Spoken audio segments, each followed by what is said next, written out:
And I just wanted to welcome everyone and thank you for being part of our very first Climate Change and Resilient Communities webinar. I'm Sandra Bogan. I am the Resilience Navigator with St. Lucie County's Environmental Resources Department.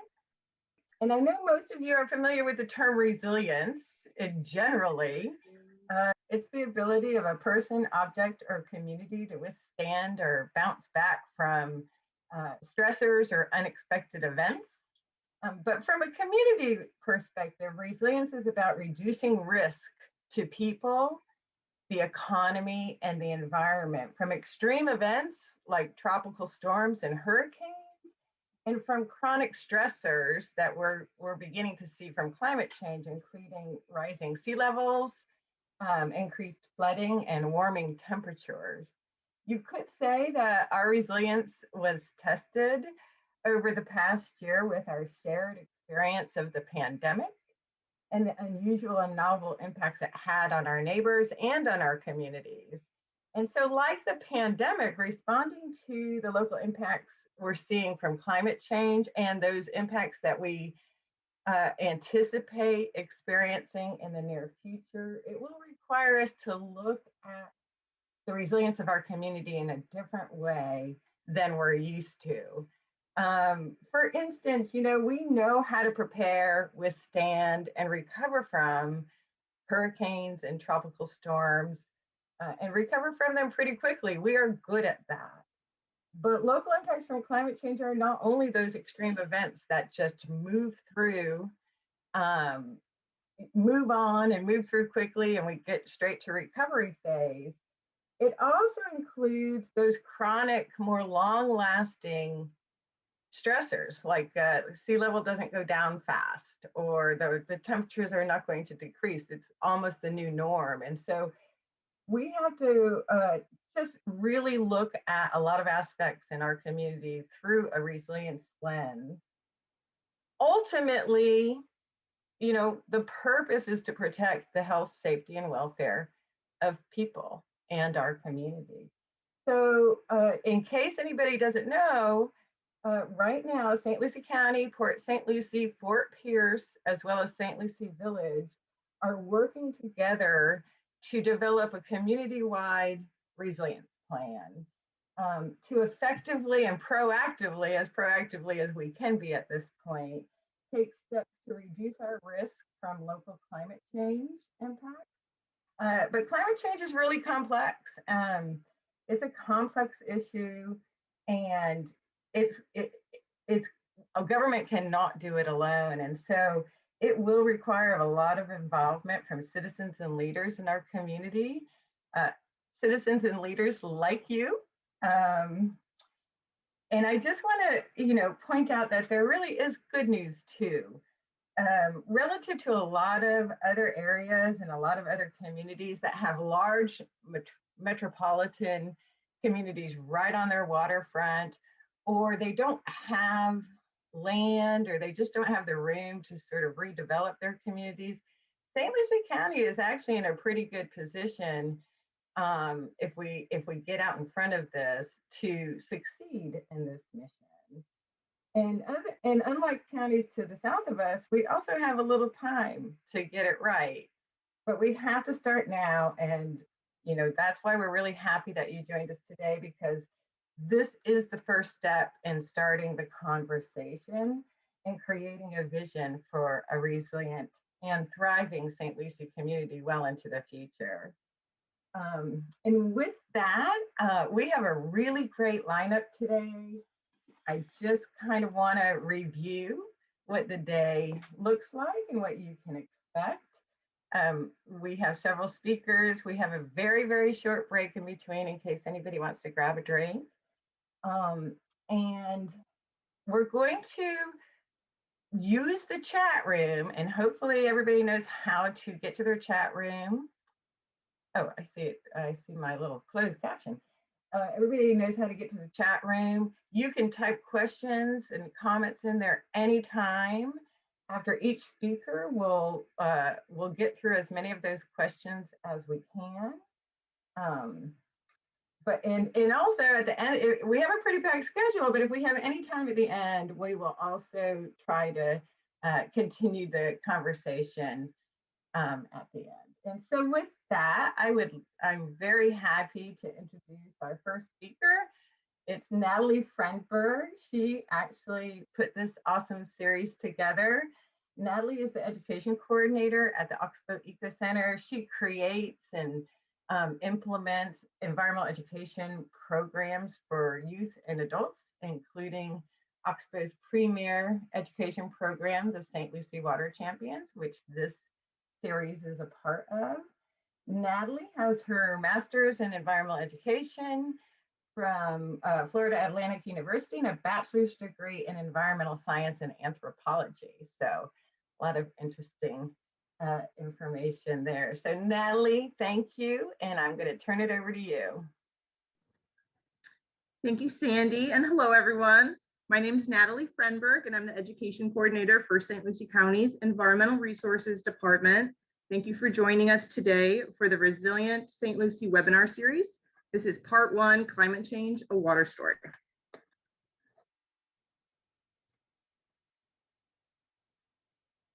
Just some housekeeping for today. We will have all participants muted to avoid interruptions. Our lead tech today is Amanda Thompson, and she will unmute presenters as they're needed to present. If you have any tech issues, please message her. She's Oxbow Eco Center in the chat box. You can message her directly. And as we're getting started, please take a moment to update your name in the video box. So to do this, just hover your mouse over the video box, look for the 3 dots in the upper corner, select rename, and spell out your full name. Today, we'll be using the chat box to interact with participants, and we hope that you'll take a moment to make comments and ask questions in the chat box as we go. And then after each presentation, Sandra Bogan will give us 5 minutes, and she'll ask all of our questions to the presenter. So here's our agenda for today. I'm going to do a quick overview to begin with of the land-water connection and the Indian River Lagoon. Then we have Holly Abels from Florida Sea Grant that'll be going over the basics of climate change and local risks.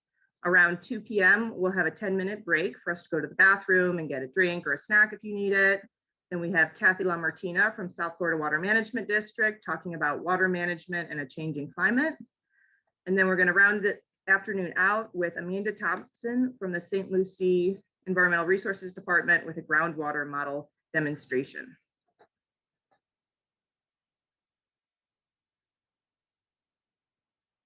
So let's get started with the land-water connection.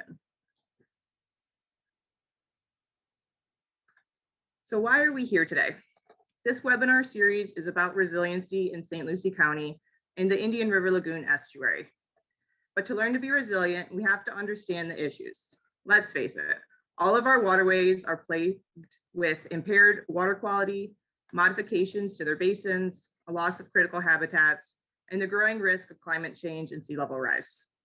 One of our local bodies tends to be the poster child for degradation in water issues, and rightly so. In our precious estuary is the Indian River Lagoon. So we'll start off today by going over some basics about the lagoon, what threats the lagoon is facing, including climate change, and what we as a community can do to help and preserve this precious resource. In this first presentation today, I'll be setting the stage for the rest of the presentations.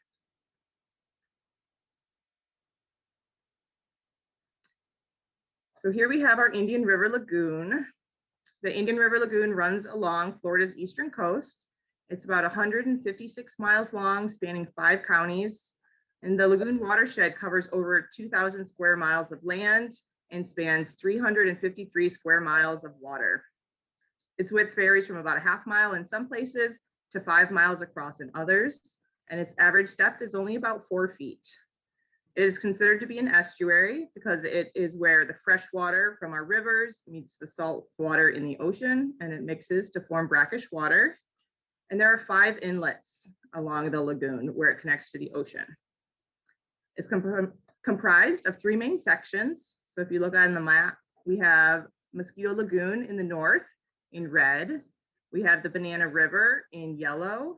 The main section of the Indian River Lagoon is in blue. And down at the bottom, we have the St. Lucie River that dumps into the St. Lucie Inlet, connects to the lagoon in the ocean at the bottom.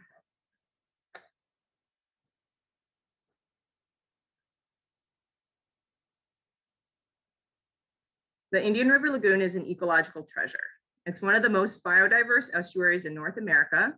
It has over 4,300 species documented, 700 of which are fish and over 300 are birds. There are about 50 listed species that call the lagoon home and many more on the way, and it's definitely a very special ecosystem. The Indian River Lagoon was actually nominated as an estuary of national significance, and it joined the National Estuaries Program in 1990 under the sponsorship of the St. John's and South Florida Water Management Districts. Today, the IRLNEP is sponsored by the IRL Council, which was established in 2015, and it has representatives from 5 counties bordering the lagoon.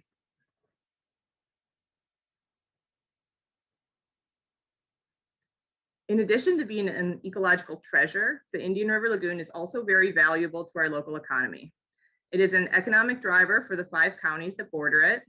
In the 2016 economic valuation study by the East Central Florida and Treasure Coast Regional Planning Councils, they showed that the total economic output from the IRL in 2014 was about $7.6 billion. In addition, the real estate value for properties along the lagoon add more than $900 million. And then in addition to that, the ecosystem services and quality of life that it provides for the community are priceless.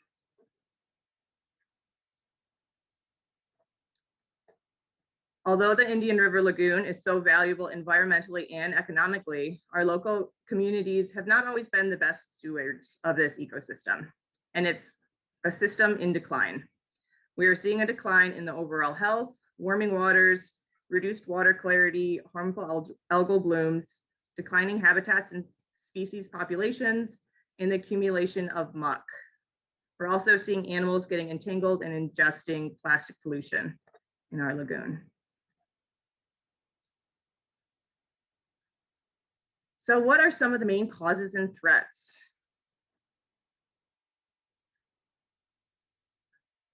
Some of the main causes are changes to the watershed. So humans have altered the hydrology in the whole watershed. We've changed the way that we use the land, and we've created a lot of impervious surfaces where we've built houses, roads, and parking lots.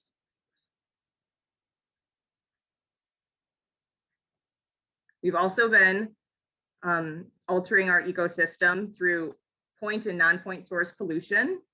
So point source pollution is pollution that comes from a very well-known source. If you see a pipe and it's dumping a chemical into a river, you can point at it and you can say that's the source of the pollution. We also have non-point source pollution, which is a large contributor in our area as well. And that's things like litter, sediment, and nutrients from fertilizers and pet waste that wash off the land when it rains, and they end up going in our storm drains and into our canals, rivers, and eventually out to the ocean.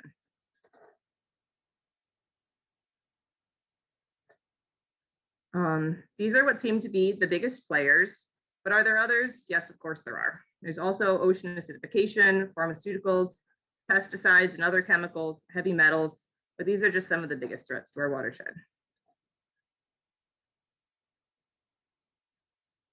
We also have climate change and misuse of resources that will be, and exotic species that we'll be talking about today and tomorrow.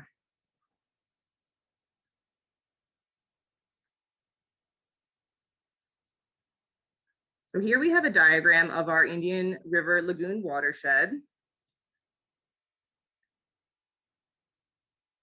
As you can see, we have our Indian River Lagoon off to the right, our Atlantic Ocean.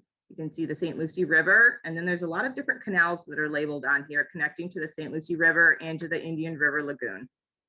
So as humans have changed the landscape over time, we've been changing the size of our watershed as well, because we've been connecting all of these canals to the river and to the lagoon. And we've actually increased the size of the watershed by 146%. So from 1913 to 2013, it's increased from 572,000 to 1,400,000 acres. So by increasing the size of it, we're also increasing the amount of water that's draining in our watershed and the amount of pollutants that are washing into the watershed as well.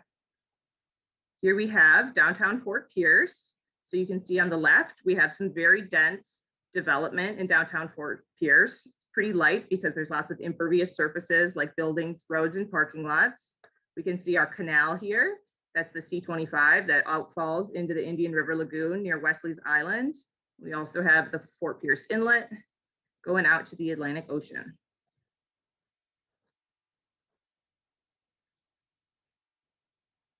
And this is Port St. Lucie and Stewart and our St. Lucie River.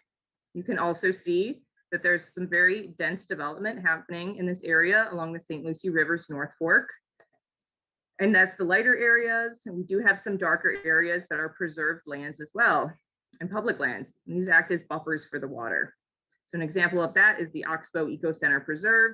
You can also see on here, Savannah's Preserve State Park is a really nice one along the lagoon as well.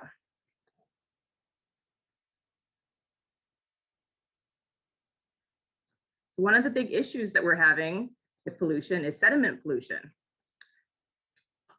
So although it's not a toxin or a chemical, soils and sediments that erode and wash into waterways have a negative effect on our aquatic systems.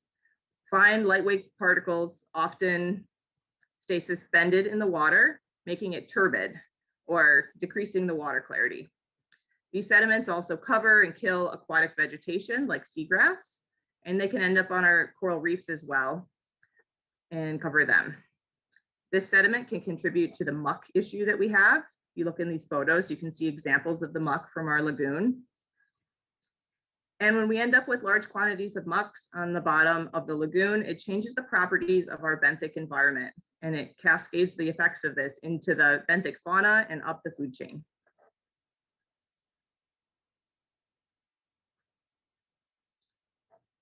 Next, we're going to talk about nutrients. So these are another one of the big culprits in our aquatic systems. Nutrients support plant growth. So a lot of times we put them onto our lawns and our gardens because we want to help them grow, but it also helps other plants grow in our lagoon. So it's not just nutrients or fertilizers that input nutrients into the system. They can also come from grass clippings or leaves, other yard waste. If you have a septic system or sewer pipe that breaks, animal waste from wildlife, but mostly from your pets that gets left out on land, can wash into our waterways and contribute to it, and any decomposing organisms. So all of this nutrients that ends up in our waterways, it helps the plants in the waterways grow as well. And a big one is algae. And you guys have probably heard in the news about algal blooms, which is a population explosion of microscopic phytoplankton algae. And like plants, they respire. These aquatic plant respiration can decrease the oxygen levels in the water, especially at night. And this can result in fish kills by lowering the amount of oxygen in the water for the fish. In addition, these algae blooms decrease the water clarity, making it harder for the sunlight to reach the aquatic plants growing on the bottom, such as seagrass. And the seagrass doesn't take kindly to this. Then to top it all off, when this algae dies off, it decomposes, adds more nutrients back into the system, and can create a blanket over anything on the bottom. In addition to the increased nutrients causing these harmful algal blooms, increased water temperatures also play a role. And tomorrow we're actually going to have Dr. Tim Moore speaking more about this. A big issue we're seeing is plastics in the ocean. Plastics make up about 80 to 90% of all marine debris. The vast majority of marine debris originates on land. So people let some of their stuff go when they're having a picnic, it blows out of your trash. A few people might intentionally throw stuff on the ground.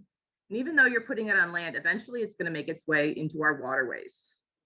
The majority of marine litter is called single-use plastics. So things that you just use one time, like a fork that's plastic or a straw. And these don't biodegrade like most things. What they actually do is called photodegradation, which means that the light breaks it down and it crumbles into smaller and smaller pieces and turns into microplastics, but it doesn't actually go away.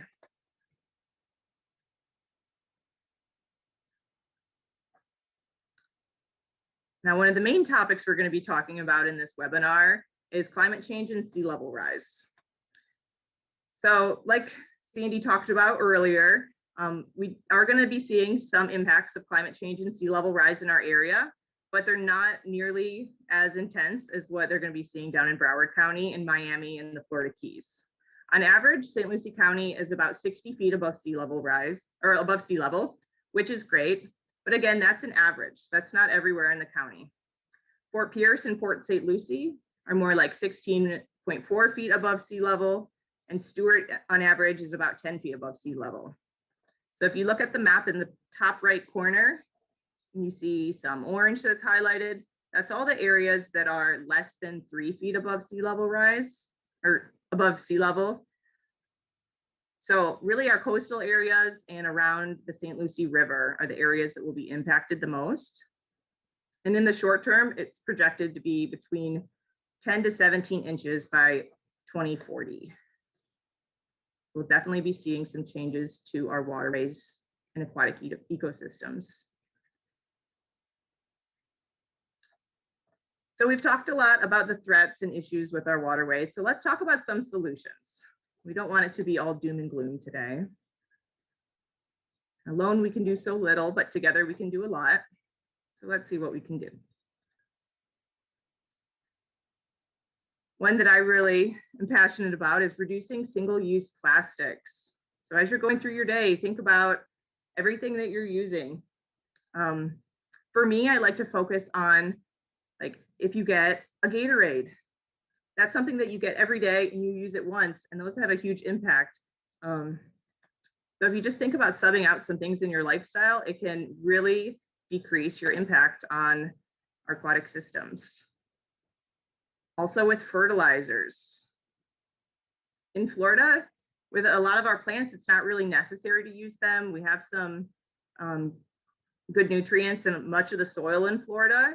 And between June 1st and September 30th, that's our homeowner no fertilization use period.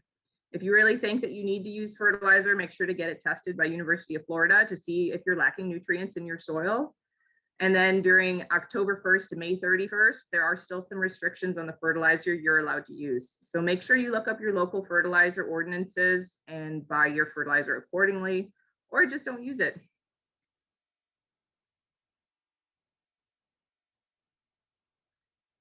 Make sure that you're bagging and mulching your grass clippings. These are a really big contributor to nutrients because they can wash really easily into our waterways, into our canals, our rivers, and break down and add nutrients to these systems. So make sure you're bagging it or composting it and getting rid of it and not just letting it wash away.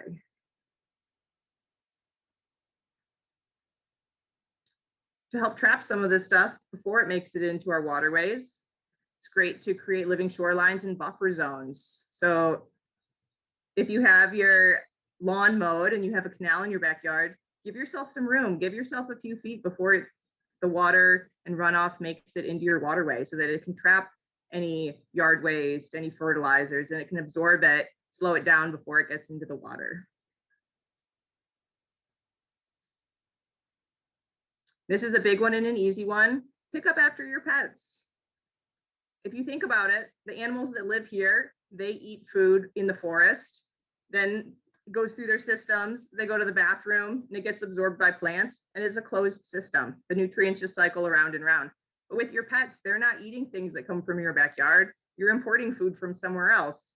So if you're just leaving your pet waste there, it just kind of builds up and builds up, but it's being imported constantly from new places, and it's just adding more nutrients into the system that weren't originally here and aren't needed here. So make sure to pick up after your pets. And since the main focus of our webinar today and tomorrow is climate change, really think about reducing your carbon footprint. So your ecological footprint is how many planets you would need if everyone lived like you and how much carbon you're using within a year. So we're doing a cool initiative right now on our website. If you go to oxboweco.com on our Earth Day page, you can actually calculate your carbon footprint. We link it to a carbon footprint calculator. And St. Lucie County is pledging to offset everyone's carbon footprint that goes in, fills out our form, and we're going to be planting new trees and bushes. So it'll offset 1 year of your carbon footprint. So that's a really easy way for you guys to offset it. Just calculate your carbon, fill out our form, and we'll do the work for you. Or you can join us for a stewardship event and plant some trees yourself.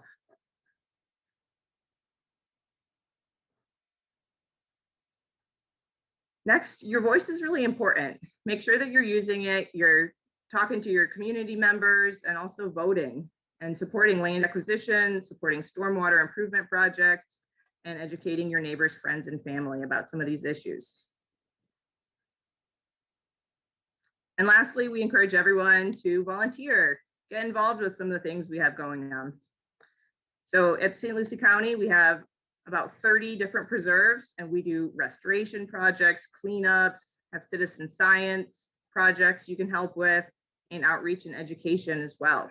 So if you guys are interested in helping out and getting involved, you can go to oxboweco.com and click on the volunteer tab.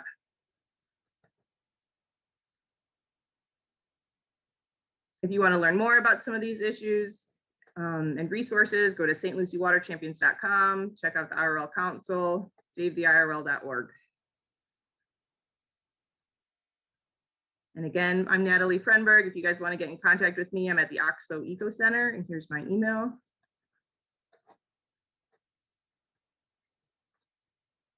And next, we're going to be having, or actually, do you want to do a Q&A, Sandy? Have we gotten any questions? We sure have. We've gotten a couple. Haley has the question of how can she encourage her students to reduce their own non-point source pollution? And maybe not even just their own, but we could, Haley, think their neighborhood, their community, but certainly their own. Yeah, some of the biggest things that they can do is really focus on their single-use plastics, pick up their yard waste, and pick up after their pets. If they want more information, they can go onto our website, stluciewaterchampions.com. There's lots of tips on there. And if you go onto our Earth Day website as well, we have a bunch of Earth actions that anyone in the community can take, and we actually have free giveaways. So if your kids want to go on, they can do something that's an Earth action. They can show that they bought a reusable water bottle, take a photo with it, upload it to us, and we'll give them a free giveaway. We have some reusable tote bags, and we have some cutlery as well that they can bring in their lunchbox and use every day. So definitely check those resources out. Oh, you have one. That's awesome to see.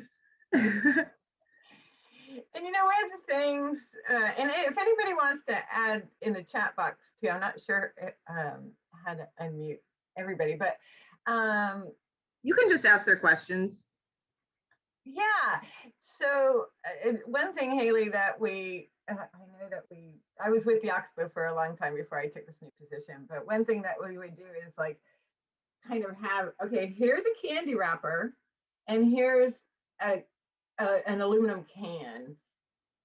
Which is the most dangerous? Maybe we didn't say it this way, but you know, they think the big stuff, the aluminum can is more dangerous. But when you think about it, that candy wrapper looks like a jellyfish in the water. So that turtle is going to eat that candy wrapper. And so I think that, like, as just citizens, we need to stop walking by loose plastic bags just because we weren't the ones that dropped them, right? Or little pieces of plastic. I mean, things like that really matter. And, you know, plastic is one of those things, we only have one more question, so I thought I'd take this time. Plastic is one of those things that have not been around. I remember getting bottled milk in Connecticut, right? So delivered to my house. But, you know, we have to decorate those Gatorade bottles, Natalie. So it's not just the plastic bottle, it's this wrap that breaks down into a zillion little plastic pieces, and it's in all of our water, in our drinking water even. So I think that's just a really important that it is my responsibility to clean up carefully, nothing dangerous.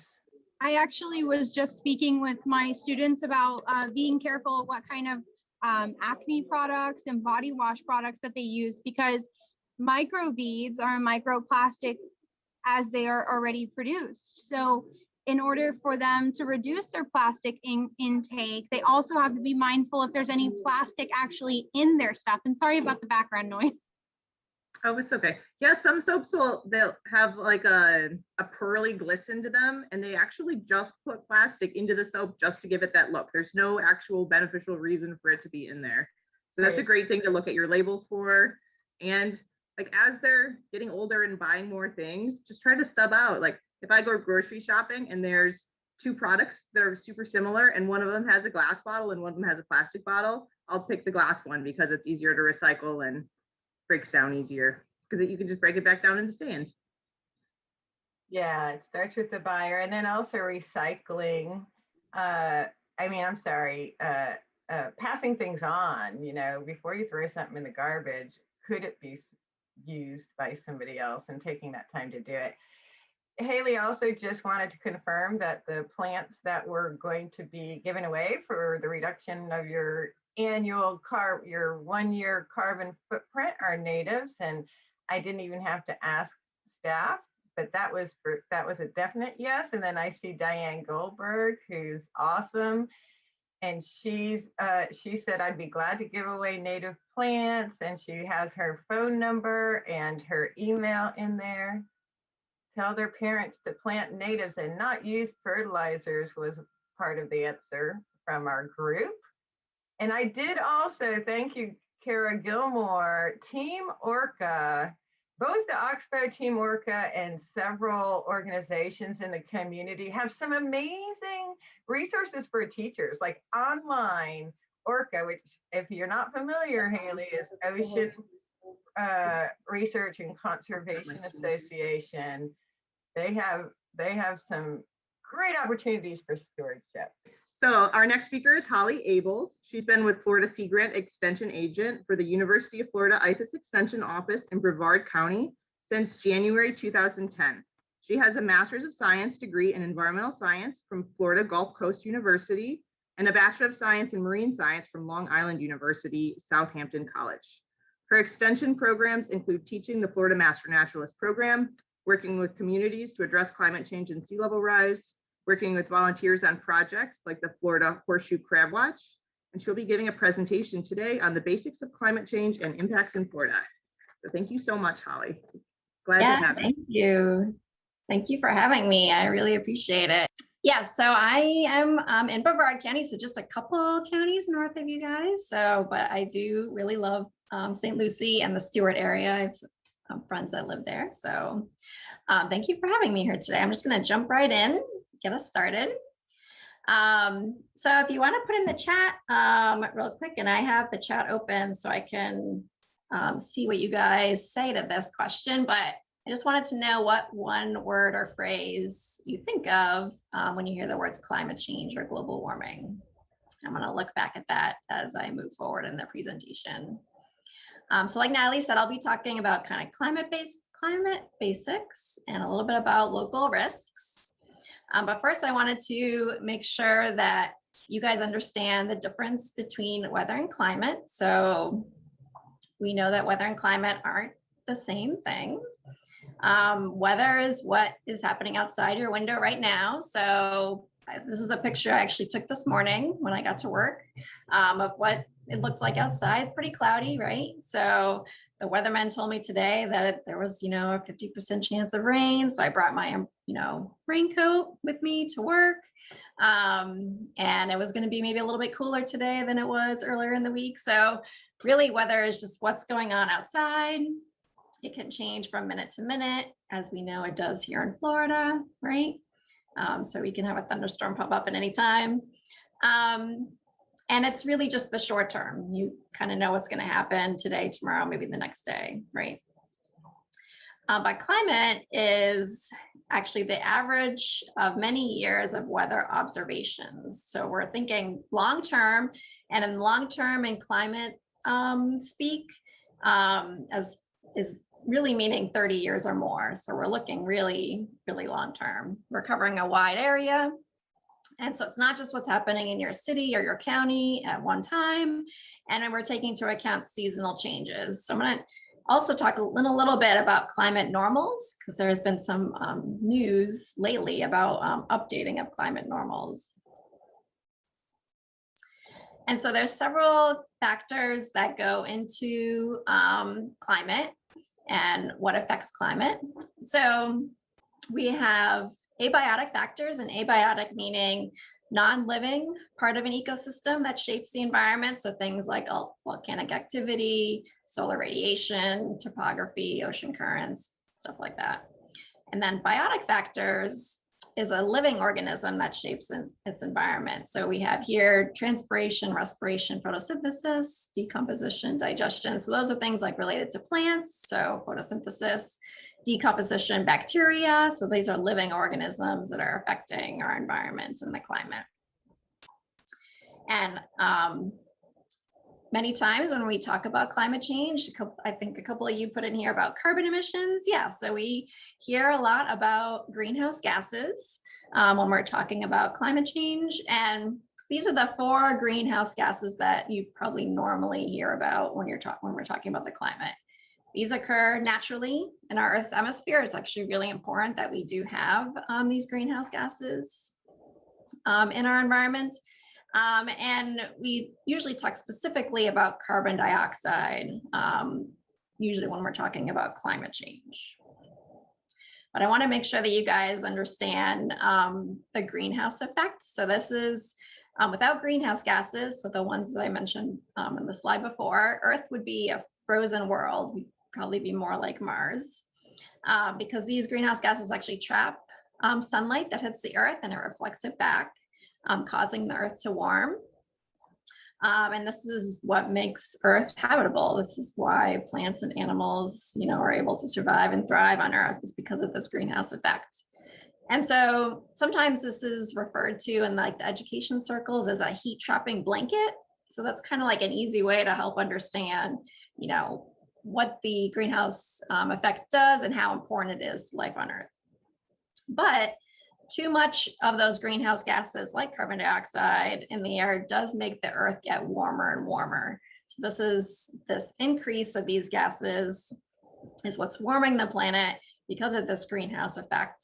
The blanket is getting thicker. We're having many more blankets. And so our Earth is increasing in temperature. And we've known about this greenhouse effect itself since like the 1800s. So this is well known. Carbon is also part of the carbon cycle, which is a really important component of life on Earth. So carbon is a very important element. All living things are made of carbon. And it's also part of the ocean, the air, and rocks, soil. And because the Earth is a dynamic place, carbon does not stay still for very long. So it's always moving in this cycle. In the atmosphere, carbon's attached to oxygen that creates carbon dioxide. Plants use that carbon dioxide and sunlight to make their own food and grow. And the carbon becomes part of the plant. So when the plant dies and it's buried, that could turn over time, over millions of years, into fossil fuels like coal and oil. And those are what we're using today to take out of the ground and to burn for our own human activities, right? So when we burn those fossil fuels, most of the carbon quickly enters the atmosphere as carbon dioxide. And because of that greenhouse effect and that heat trapping blanket, increase in CO2, we know that the temperature has increased over time. And so when we talk about climate change, we're referring to that increase of carbon dioxide and those other greenhouse gases in our atmosphere over time. And we know because of this that our temperature has been increasing over time as well.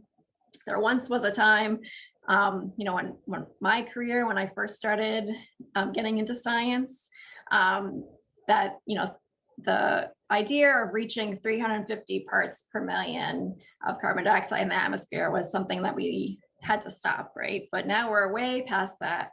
We're up to 410 or more. And so it just keeps, that level of carbon dioxide is keeping to increase. And that's the one thing that people, when we're talking about climate change actions, is reducing that amount of carbon dioxide that's getting into our atmosphere. There is a big lag effect. So the amount of carbon dioxide we see in the atmosphere today is going to affect temperature changes in the future. So we have to stop those types of things now, releasing carbon dioxide, in order to have that effect on future temperature changes. I also want to just briefly talk about sea level rise because Natalie did bring this up. You know, all of Florida is affected by sea level rise, no matter where you live along our coasts, but in our estuaries as well, and even our rivers. So there are two reasons why sea level rises. First is the oceans are warming. So the oceans actually absorb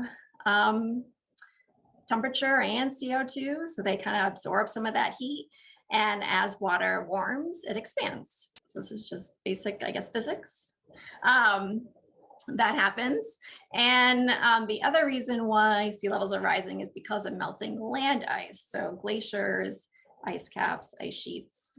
You know, we know that if you have like a glass of water and you have ice in your water, you know, the water level doesn't change when the ice melts. That's because it's already displaced the water, the space that it's taking up. So, but if you have ice on land that is melting, it's kind of like river is flowing into the ocean. So you're getting more water into the ocean that wasn't previously there.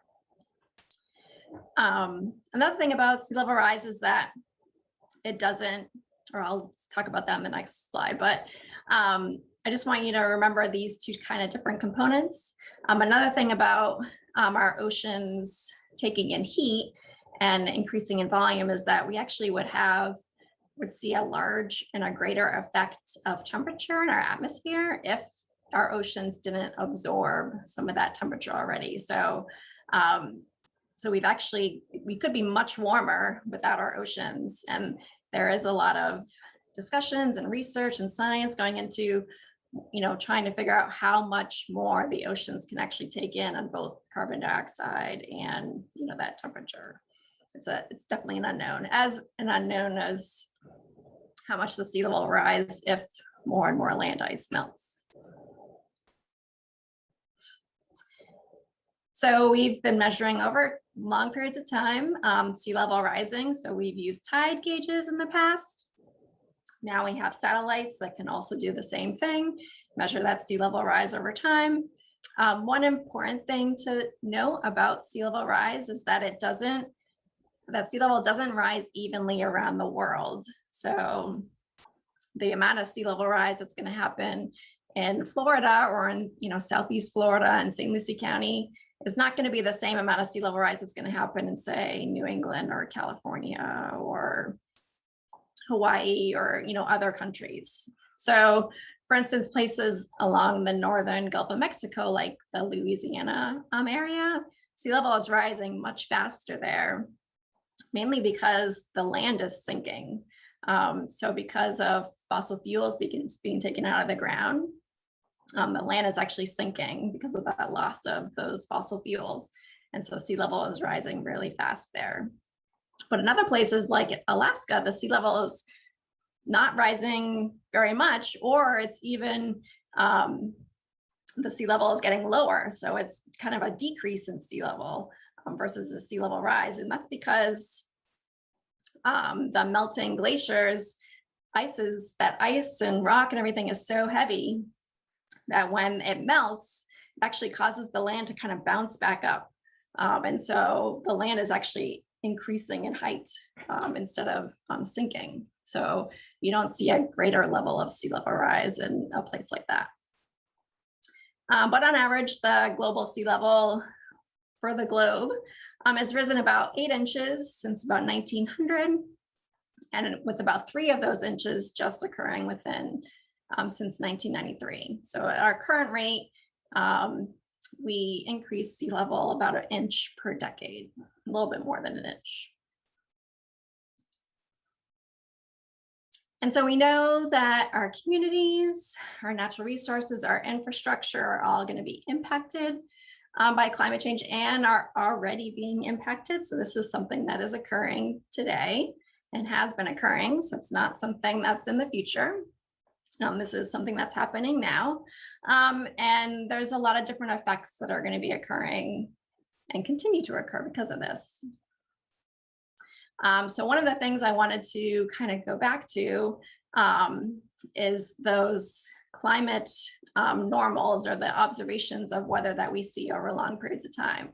So actually just last week, the National Oceanic and Atmospheric Administration issued its latest climate normals. And so this is a baseline of data of temperature, rain, snow, and other variables that have been collected over the past 3 decades at thousands of locations across the country. So these normals, they use those observations over the previous 30 years, and it's the basic weather data that we make use of. And you probably don't even realize that you do use it.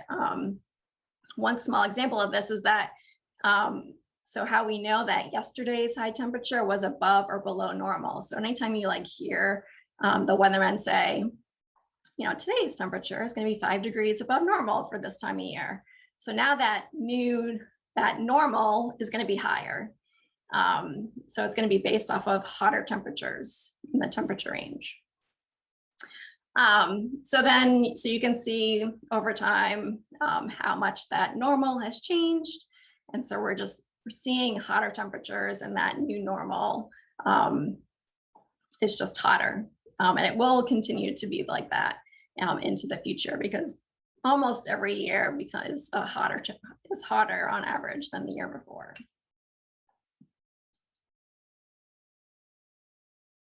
So warming is the new normal. These climate normals do provide really important information for a range of economic sectors. They inform growers' decisions on when to plant crops and what crops to plant, how electrical utilities can expect energy demand to vary by season, and then planning of construction projects. And so while warming has been significant, even in the past decade, you know, kind of like zooming out to see how that steady increase is really striking, to see just how much it has changed over time. So I'm going to have a kind of a series of graphs that are going to depict different types of data related to West Palm Beach. And that's because that's the closest city to St. Lucie County where I could find this data on Climate Central. Climate Central has just a lot of really good, like easy to view graphs. And it's really easy to kind of help describe different types of components of climate. So the next one I wanted to show is about extreme heat. So extreme heat definitely looks much different today than it did just 50 years ago.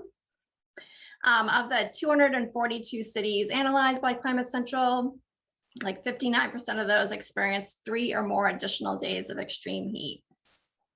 And because NASA and NOAA announced the 2020 year-to-date global temperatures, those were the second hottest on record, just behind 2016. So like I said, every year we kind of get warmer and warmer.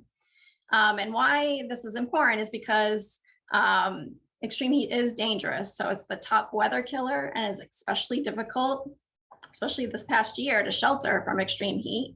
And it poses a serious risk to outdoor workers in lower income communities. So hotter and more humid summers increase the risk from heat-related illnesses like heat exhaustion and heat stroke. Higher summer temperatures will increase electricity use from air conditioning, so causing higher summer peak loads and potentially stressing the power grid. And when the heat gets extreme, highways and railroads can buckle. So there's lots of components of increased heat that we have to be thinking about. And I'm going to put in the chat a link to this documentary that I learned about a couple weeks ago, which really helped to show how extreme heat will affect workers that are basically collecting our fruits and vegetables from the farm. So I'll put a link to that in the chapter so you guys can watch that. It's a really good little documentary. So another thing is that as the world warms from the increase of greenhouse gases, there's more evaporation from oceans, lakes, rivers, even plants. So every 1 degree of warming, the saturation level of the atmosphere increases by about 4%. So this just means there's more water in the atmosphere that can condense into precipitation. So we have more heavier downpours. So we'll see things like more flash flooding, larger river flooding, and some flooding is a really big component of increases of carbon dioxide, increases of climate change over time. So this is going to affect lots of different places. This is increase in flooding or increase in rainfall. And if you are an allergy sufferer like myself, you might have heard this past year is really bad allergy season, right? So rising temperatures do change the length of the growing season. So, and that would be the length of the pollen season. And so this directly impacts plant growth. You know, there is a slight benefit or a benefit to increase in temperatures, because that just means that we're going to have longer growing seasons, so we could grow more plants at different times of the year. You know, but this also affects allergies, which is a huge burden on our vulnerable populations, including lower income and minority communities. And we've probably heard more about the intensification of hurricanes.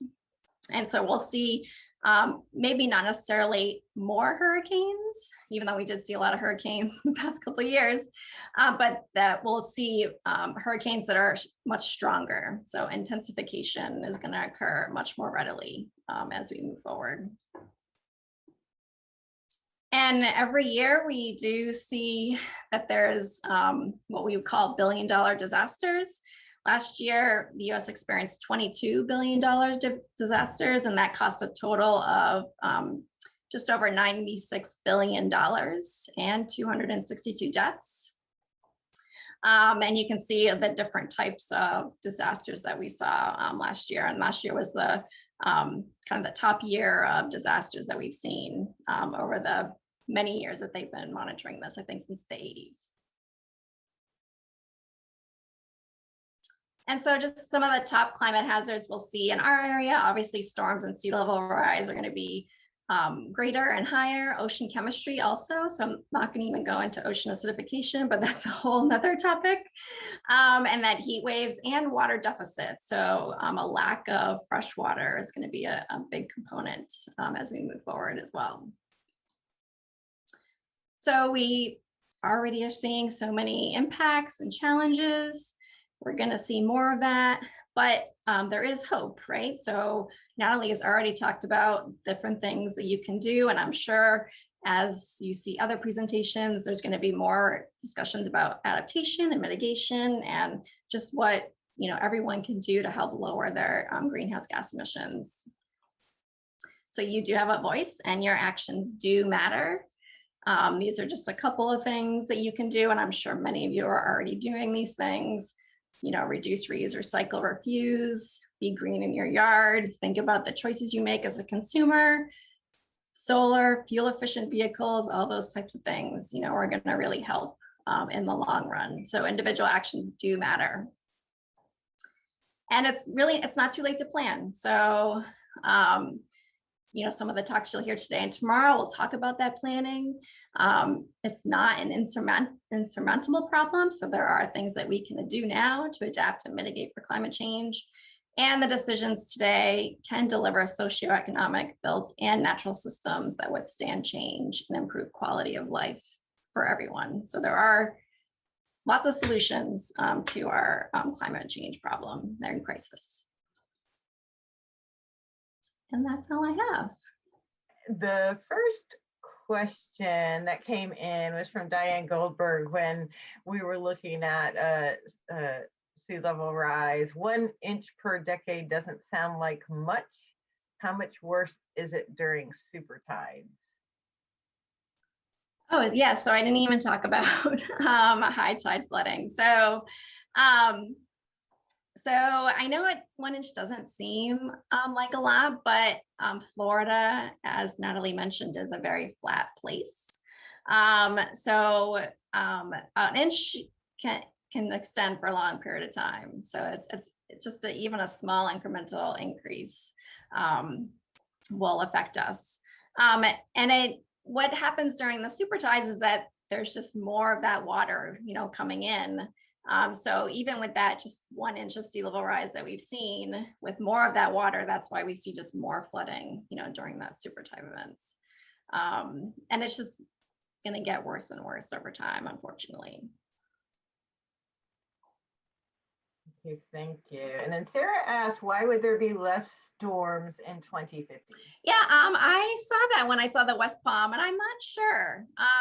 Like I said before, I think we're not going to necessarily see more storms or more hurricanes, but we are going to see an increase in intensity of storms. So we'll see more like category 4 and 5 storms. And so I think maybe that's what that is being taken into account, is that storms are still going to really affect us. You know, we're going to have to worry about storms, but it's not going to necessarily be the number. It's going to be the intensity of the storms. Okay, and Haley asked, would that not affect the winter resistant plants and crops when you're talking about growing season and allergy season? Yeah, so one of the things I said, I think, was like that there could be a benefit, right? So there's actually discussions going on right now about how Florida could start growing coffee because of our changing climate. I know, right? Like, I'm excited. I want some like Florida grown coffee. So yeah, there will be a benefit as far as like there might be areas that could have different types of crops that could be grown. But there will also be a downside in that there are some crops that need like a colder period, like they need maybe not necessarily frost, but they need it to be colder at night in order for them to flower. And I think of peaches.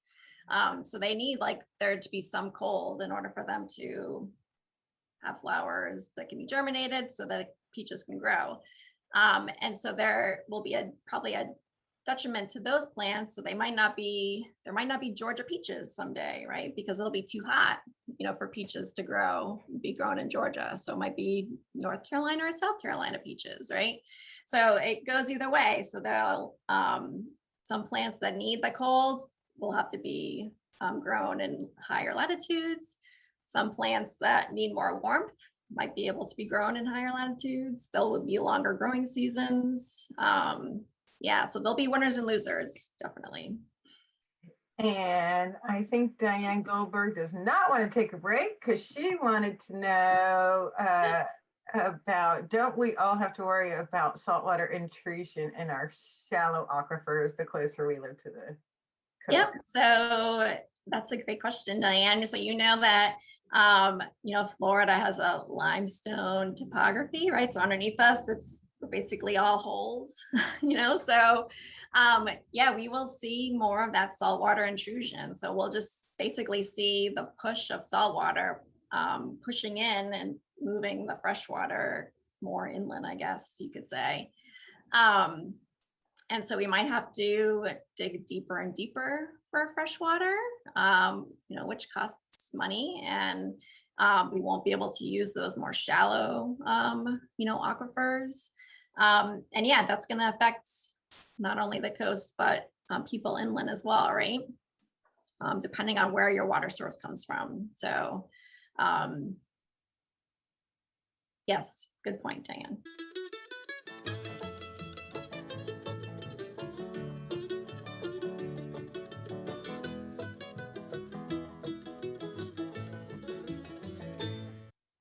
Okay, everyone, it's time to come back from break. Our next speaker is going to be Ms. Kathy LaMartina. She acts as a regional intergovernmental liaison, program and project manager, and water resource education specialist, representing the South Florida Water Management District in the Treasure Coast of Florida. She holds a bachelor's degree in environmental engineering technology from the Florida Institute of Technology. She has over 30 years of experience in designing and managing government and public affairs programs, projects, campaigns, activities associated with environmental and water resources. Today, she will be presenting on water management and climate change. Welcome, Kathy. We're so excited to have you. Okay, so I have a lot of information here, so I'm going to go a little bit fast, all right? But stop me if you need me to. But the Water Management District is charged with managing and protecting the water resources of 16 counties, stretching from Orlando to the Florida Keys.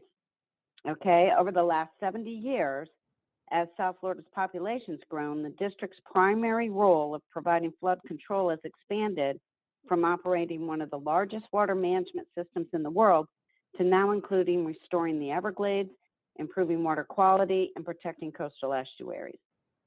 So today I'm going to talk about water management and specifically how the system functions, what the district's doing regarding a changing climate, and what you can do to ensure the best flood protection for your property. So in 1949, the Florida legislature created the Central and Southern Florida Flood Control District, which is the predecessor to the South Florida Water Management District, to manage the CNSF project. And in 1972, with the Florida Water Resources Act, the state created 5 water management districts. And today, the South Florida Water Management District is the oldest and largest of the 5 water management districts. So the district manages thousands of miles of flood control infrastructure and delivers water to millions of South Floridians. Okay, this is the district's primary water control system in Martin and St. Lucie counties.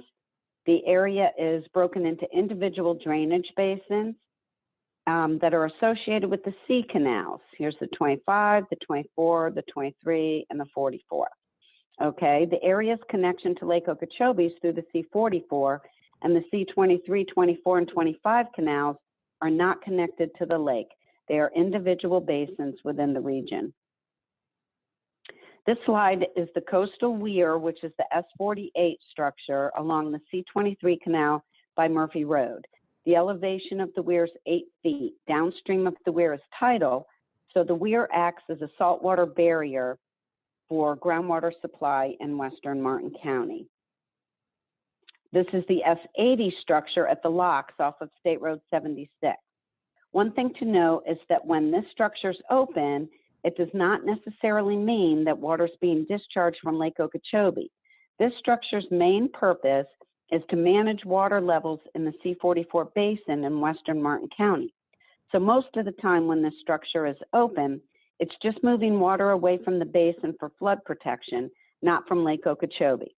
The S308 structure in Port Mayaca, which is about 27 miles to the west, has to be open to allow water from Lake Okeechobee to enter the C44 canal.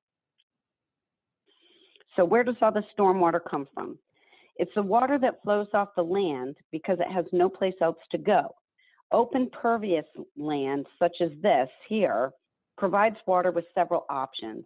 It provides the ability for water to store on the land's surface, percolate into the ground, evaporate into the air, or run off into rivers and oceans.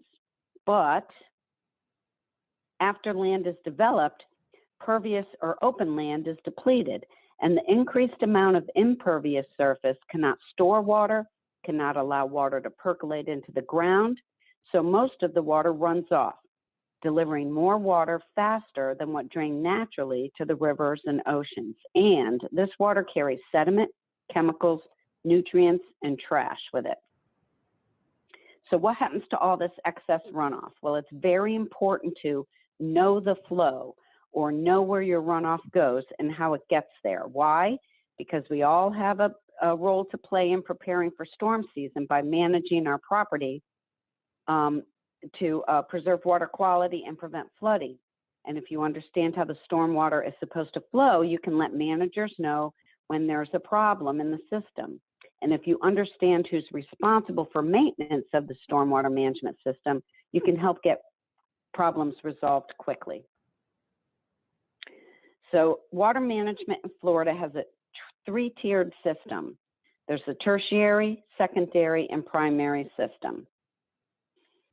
Drainage superhighways are the major canals and pump stations that are operated by the South Florida Water Management District. These are connected to the secondary canals operated by local water control districts, cities, or counties. You've seen this slide before, but the C canals are the primary drainage system operated by the district in Martin and St. Lucie counties. Okay, in turn, the secondary system is typically maintained by local government or special districts and connects farms and neighborhood systems. Sometimes your secondary system is that of a city or county, but in Florida we have special drainage districts or 298 districts, and the South Florida Water Management District has 72 of them. So if you live in one of these districts, they maintain the secondary system for your home or neighborhood.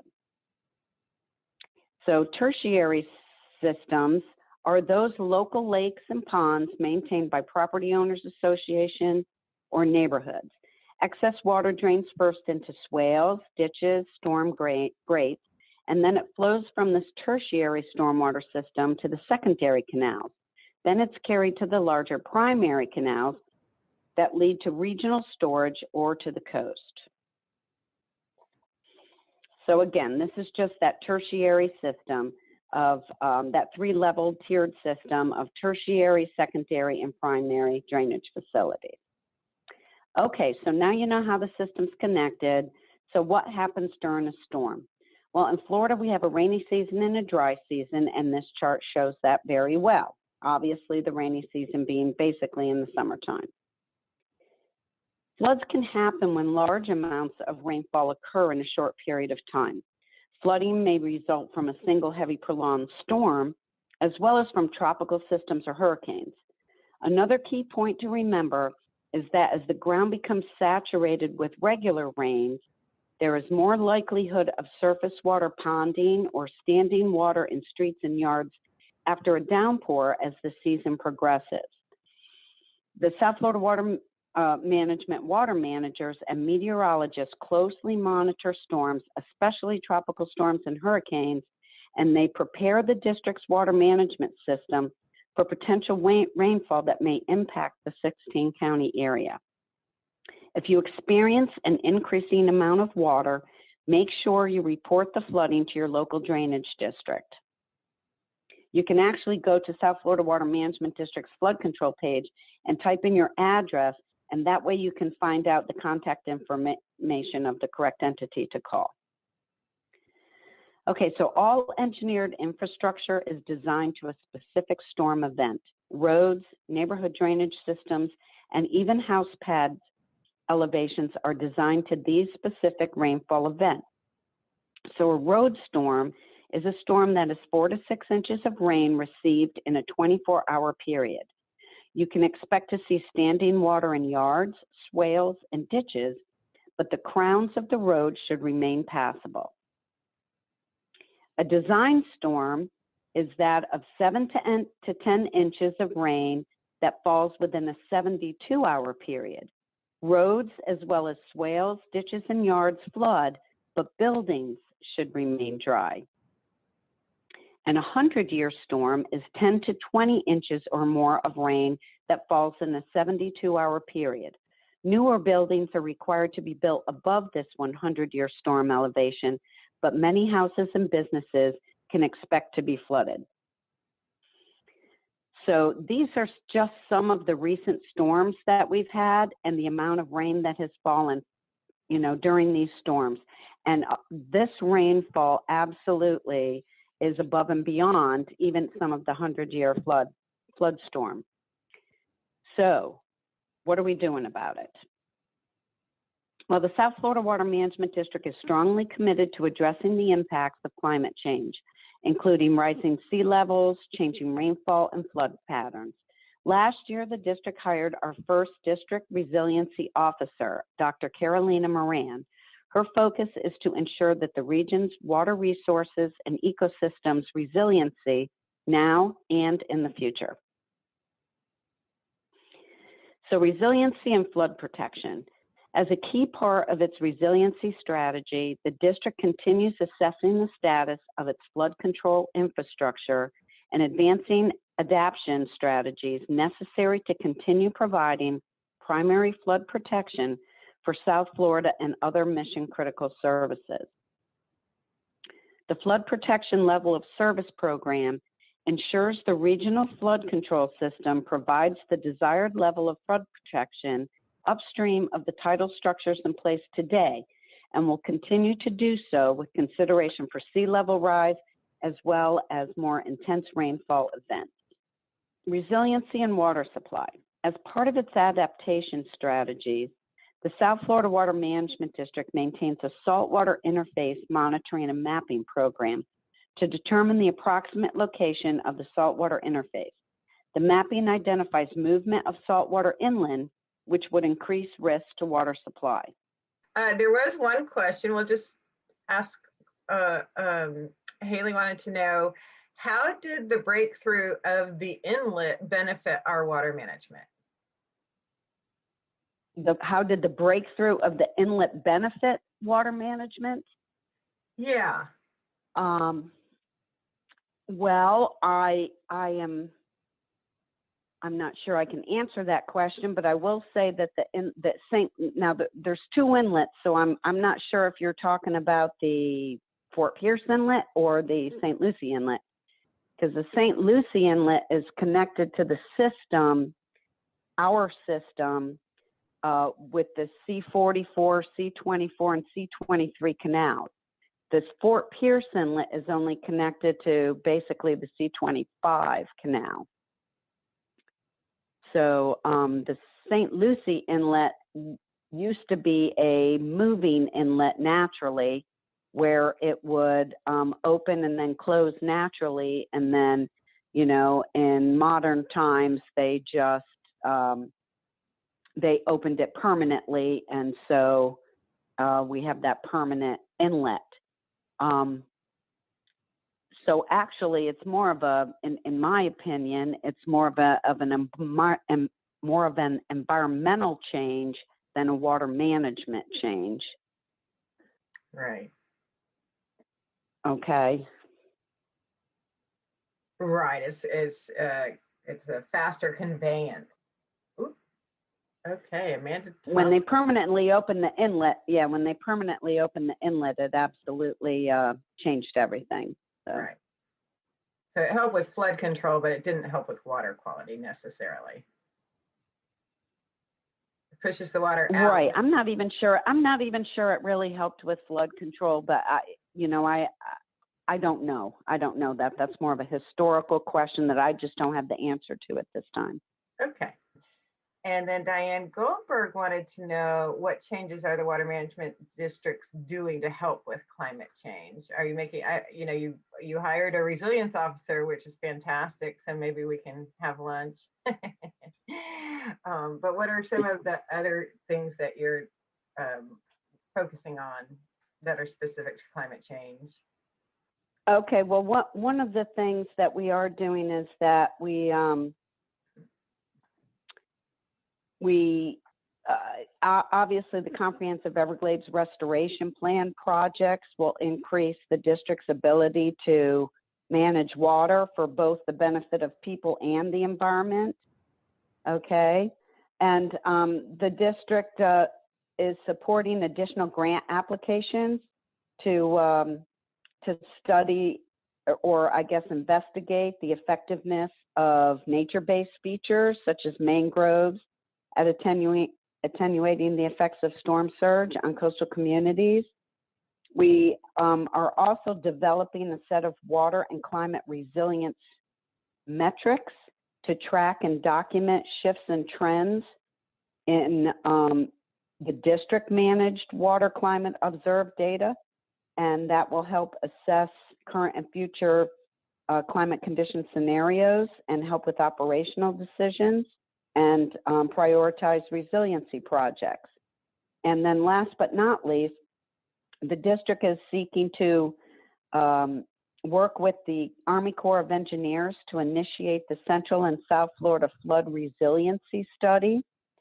So this study would analyze the current system, which is the CNSF project, all of the sea canals, and it would start the groundwork for a series of flood protection canals, and make them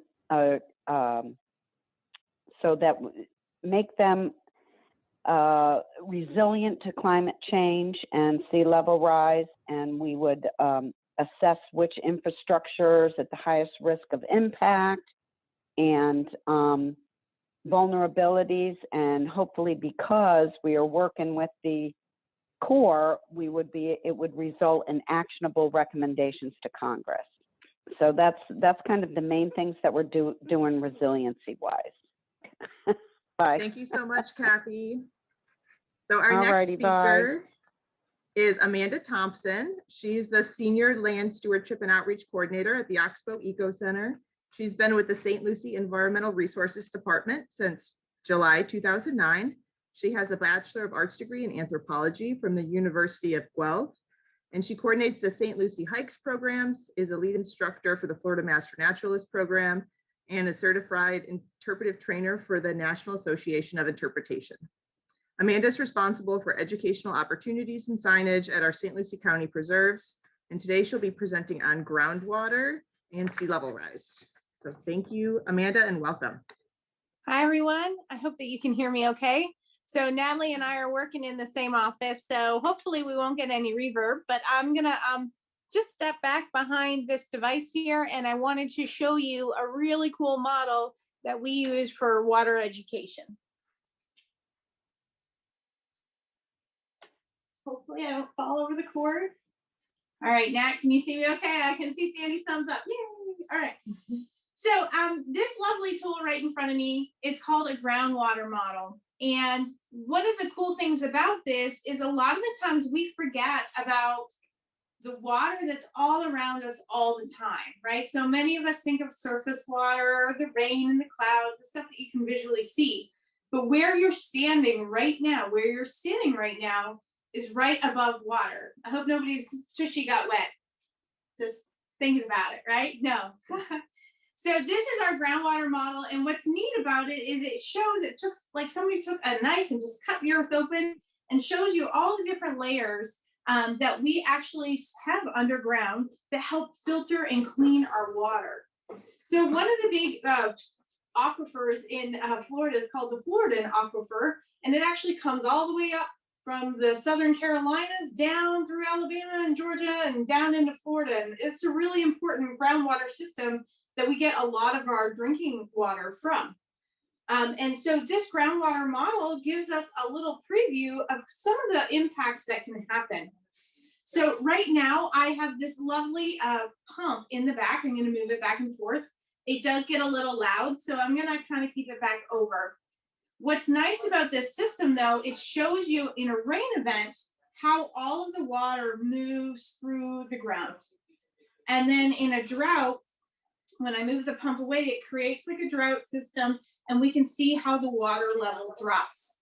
So one of the things I want to show you right now is I have an abundance of flooding right now. We have some major storm events coming, big hurricane, and I'm gonna run out in front. I'm gonna draw the line because I know you guys may not be able to see it as well on there, but this, and that's not the right one to use. I'm gonna use the black one. This is currently where all the water levels are. And that's our septic tank there. And then right as happened up here, it's actually flooding in that area. So when I drop this during a drought, we're actually gonna see the water level slowly drop kind of everywhere. And you can see the lake, it's actually dropping down right now. Now, why is that important? Well, that's important because every time that water is pulled from one area during a drought, that whatever's in the ground will leach and move. And I'm going to show you a couple of examples of that. But while I'm up front, I kind of want to point out these different layers and the amenities that we have here, right? Or the things that are highlighted. So these long things, these are wells. So this short well here is something that might be used in irrigation around your yard. This one here is more of like a residential, one where you might have a well in your yard if you're not connected to the sewer. And then in the back here, this long one, that's usually what cities will tap down into the Florida aquifer, the Floridan aquifer, and they'll get their drinking water from there. Now, what's kind of neat is this thing is built, it looks like we've got astroturf up front, which represents our grass layer, our topsoil layer. And then as it breaks down, it goes from fine soils to larger rocks, right? And there's this really cool layer here called an aquitard, and it is a clay layer. And what happens is water that gets to there kind of sits on this layer, but there's little openings in it that allow water to kind of penetrate underneath. By the time water gets here though, it's usually very clean and very pure. So let me go ahead and talk about some of the things though that can really affect our waterways. And I want you to see our lake is actually completely drained.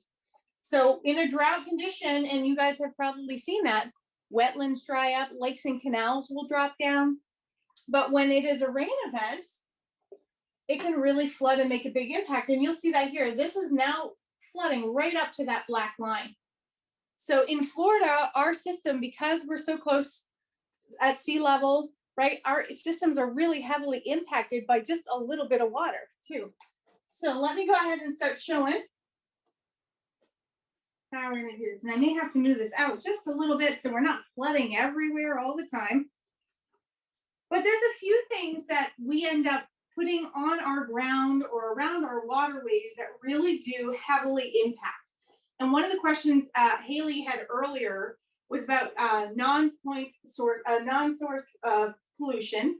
And the interesting thing about that is it is dog waste left behind, fertilizer used, trash littering the area, right? So what's nice about this model though, is I can show you how just a few things can make a huge impact on our waterway, especially in an area that's invisible to our naked eye. We just don't see it. So sometimes it's easier out of sight, out of mind. You can push it all away. But let's see here, I've got this lovely purple dye. I'm just gonna put a few drops down. But what if I was worried about that crabgrass growing all around my driveway and stuff? Instead of hand pulling it, I've decided I'm just gonna spray some stuff on it. So what's kind of interesting though, is if we start looking at that, this lake area, say I live right about here, I'm not that close to the water, or so I think I'm not so close to water, maybe I'm a couple miles away. And as we start seeing things happen, you'll see as it starts spreading around. So let me go ahead, I'm just gonna put a couple of drops down because those crazy ragweed are just so hard, and crabgrass are so hard to get rid of. Okay, so there's my fertilizer down. And then one of the other things that people tend to use quite a bit is pesticides, right? Things to get rid of those nasty bugs that you don't want around your house, cockroaches and ants and things like that. Well, just by putting a little bit on the ground, I'm not hurting anything, right? Maybe I'll put it up here a little closer to my house. And I'm nowhere near a lake, so there's no problem, right? So we start seeing that these small things that we all do around our house are things that we can actually start working on and trying not to use in our yard. But as you can see, just from the herbicide that I use, we can already see how it's impacting the lake, right? And that was just one person putting some stuff on the ground. Historically, people actually used to put stuff down wells. So I'm going to give you an example of kind of what happens with that. So just say I'm out here, oh, here's my septic tank, and there's a bunch of chemicals and old medicine that I have in my kitchen, and I'm not quite sure what to do with it. Some people may flush it down the toilet, and those that are not connected to the city water goes into a septic tank. And I'm just going to go ahead and I'm going to pour it down there. Not a big deal, right? Out of sight, out of mind. But what happens is when these systems are functioning properly, these underground tanks, these storage tanks, and these septic tanks, when they work properly, they're sealed and things are supposed to be contained. But as they age, they no longer work properly. They tend to get holes in them, or they allow water or affluent that's inside to leach out. You can really start seeing the big impact that it does. And I don't know, Natalie, can we see that on the screen? The red Yeah, coming down, very cool. you can see the purple plume too under the well. Geez. Okay. So what's kind of interesting about this though, is when we start looking, all right, so now it's moving here in the groundwater. Not many things pull it up from the groundwater. So what happens is things like detergent blooms or pollution or oils that have been dropped into the groundwater historically actually will continue to move into an area. And I know in Fort Pierce, Western Fort Pierce, they were having problems with a detergent bloom that was under the ground. And what happens is it's slowly making its way, and every time it makes its way past a well, it pollutes the well. And then it'll slowly make its way past, polluting the next area as well. what we do on land really does make an impact. And if you think about this, just one person putting down a few herbicides, a few pesticides to try and get rid of some things, I'm making a huge impact on our water. And I don't know about you, but I know for me, I don't want to drink water that comes from that area. So another thing that also happens is that when there is something that people can't get rid of, they used to do something called deep well injections. They still do. But this larger well here, say something is so bad that they're hoping that if they put it down into the ground, that by the time we have to deal with it again, remember, out of sight, out of mind, that it should be cleaner and easier to deal with. But what happens is that ends up affecting all of our other areas as we start looking down here. Look how it's spreading out. This is our clean Florida aquifer, and now suddenly we have all these pollutants coming down. So I love this model because it just makes you that visual, like, wow, something that I do makes such an impact. But what happens in an area when there's a drought, right? So there's a drought. Let me get rid of some of this red dye. There's a drought, and we start pulling water from other areas. And this happens too. You guys might have heard something called a saltwater intrusion. And I know Kathy said Saltwater Water Management is mapping that, which is really cool. As sea level rises, we start to have salt water start intruding into our aquifer and groundwater system that normally didn't contain much salt. And unfortunately, we can't drink salt water. It's hard to water plants with salt water. They'll all die, right? So we want to make sure that we're trying to keep our systems clean. But what happens is as the area gets drier, so we have extreme storm events, we'll have flooding, and then we'll have drought. And during those drought events, anytime somebody pulls water, let's see if I can do this right now. Here we go. So say there's a drought event and I'm pulling more water than I need, or as much as I can, you'll see how it starts to pull water from other areas of the ground system, right? So as an example, cities who run out of water, when they run out of water, they start buying water from neighboring cities or watersheds so that they can start kind of supplementing their water. Well, when that happens, we're actually pulling all the stuff we don't want into our water system because the groundwater is not recharging properly. And so I know in St. Lucie County, and they've been working with South Florida Water Management District, that there's a new ordinance going in place that actually gets us to stop watering our lawns so much. It's that same idea that during drought times, we're actually pulling too much water from the groundwater system, and we're not allowing it enough time to recharge, right? So if you guys get a chance, if you go online, South Florida Water Management, and soon the Oxbow Between the Pines newsletter will have a lovely article about this new ordinance. Perfect. So if we're looking at the system, and I hope you guys have lots of questions because you could spend hours talking about this model, but I want to make sure that I'm highlighting all the parts that you guys have questions about. But the one thing that's kind of interesting to me is how it's all connected, right? So we have our septic tanks here, our lakes here. Look what happens when the flooding event happens. Look at that septic tank leaking. It's now coming into the lake, right? That's further away. How could it make such an impact, right? But this is all one connected system. As the lake fills, it will trickle down into the stream or the spring, right? And in Florida, if we start thinking about this, this could be like the river, this could be like the lagoon, and then into the back,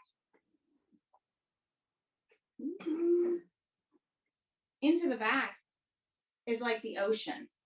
And I hope you guys can see this. I don't know if it's showing up very well because I have the water bouncing here, but now all of that red from the leaking septic tank has gone through the lake, out to the Indian River Lagoon, and now into the Atlantic Ocean.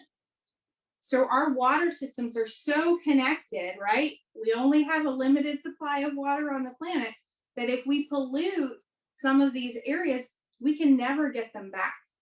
So that's one of the things that this model really helps us illustrate. And I want to thank you all very much for letting me kind of show this model to you. I'd love to get your questions or questions that you have about how this runs or about anything in relation to this. But thank you so much for giving me the opportunity. And I know there's a really great video that Ms. Ren Underwood did on our SLC TV, where she actually did a little bit more of an in-depth talk about this groundwater model system and how it can affect everything. And you can see it in full motion on that video as well. All right, do we have any questions? We do, great demonstration. Chris Lockhart loves that demo. Might have to share it with her.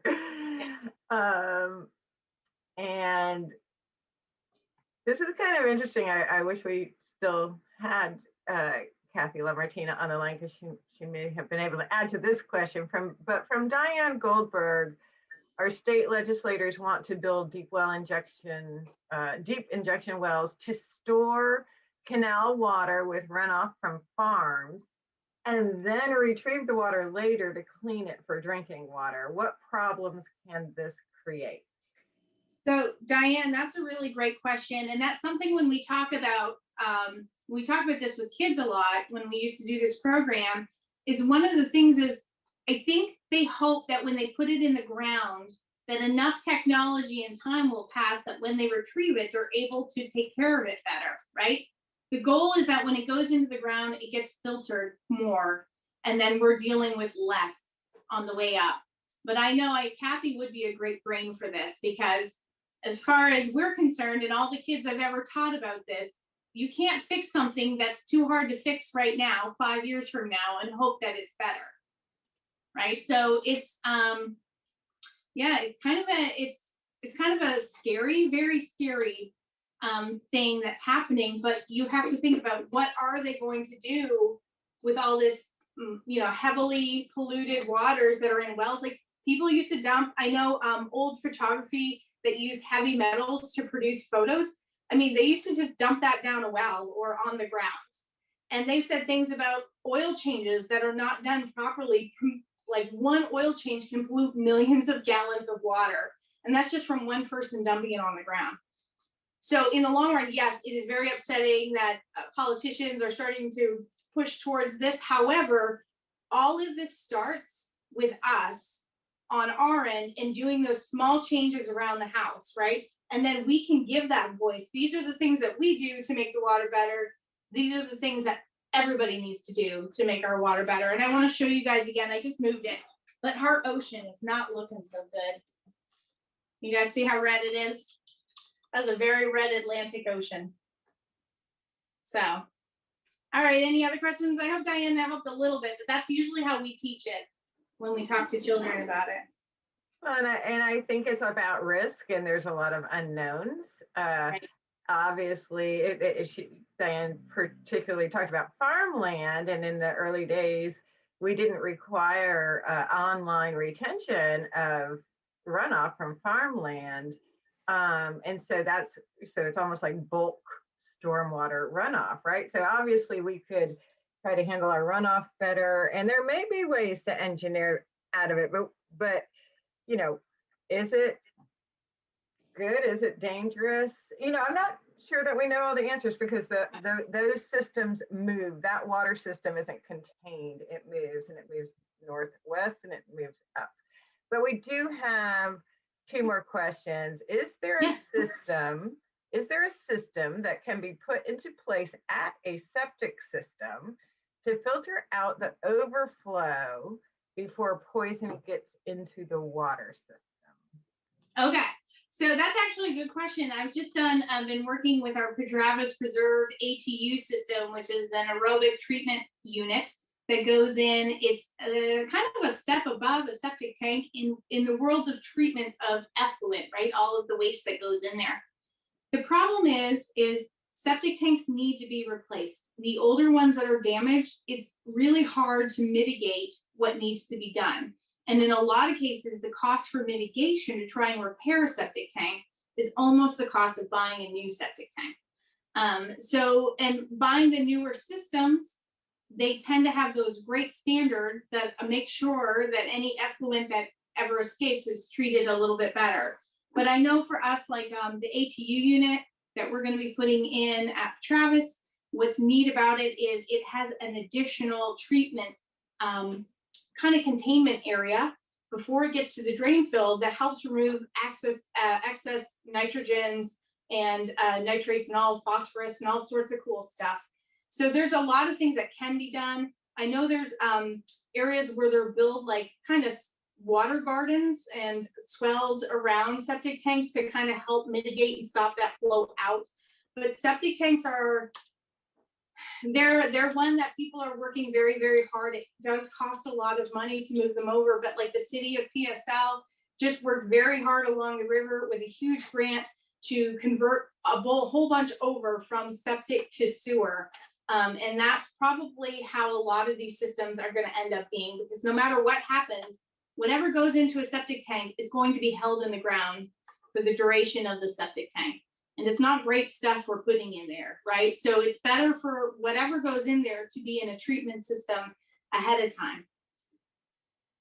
All right. And I will, like when in August, if we get that all set up, you guys should come out and check it out. It'll be a really cool thing to check out. So hopefully everybody's on our Oxbow happening, so they'll know about it. And one last question from Sarah Luring. She wants to know, where did we get the model? Did we hand build it and design it, or did we purchase it? So there's, lucky for me, they put the tag on the back of the model. So it's Creative Lab Works, one word, Creative, and then Lab Works, one word. And they do environmental education products. It's all made in the USA. And what's nice is the systems can vary a little bit, but like this one was just refabbed, which I love. It's a very fancy one. Ours before the labeling was starting to come off, but it's really good. And I think they'll work with schools and stuff if you guys get like education grants to help purchase them. Awesome. Yeah. And you know, Right. it seems like with a lot of these questions, Sarah says thank you. It seems with a lot of these questions, it's helping us to get insight into potential for future programs and like what people want to learn about. So, and I'm sure Natalie was going to do this, but you know, there is the Oxbow at stlucieco.org. And if people have recommendations or further questions, they can always send it in and we'll continue to develop these opportunities. So thank you, Amanda. And I'm going to turn it back to Natalie. Okay, well, thank you guys all for attending. If you have any questions, feel free to keep putting them in the chat. We'll have the second part of this webinar series tomorrow is going to be climate change cascading impacts. It'll be from 1 until 3 again, just like today. And it'll be the same Zoom link, but we will resend it as a reminder tomorrow. And tomorrow we will have joining us Mike Middlebrook from St. Lucie County Environmental Resources Department talking about migrating habitats. We'll have Vincent Encomio from Florida Sea Grant talking about coastal habitat impacts of climate change. Jan Four from FWC talking about invasive reptiles and expanding ranges. And Dr. Tim Moore from FAU Harbor Branch talking about warming waters and algae blooms. So we hope you guys all come and join us tomorrow as well. Have a great afternoon.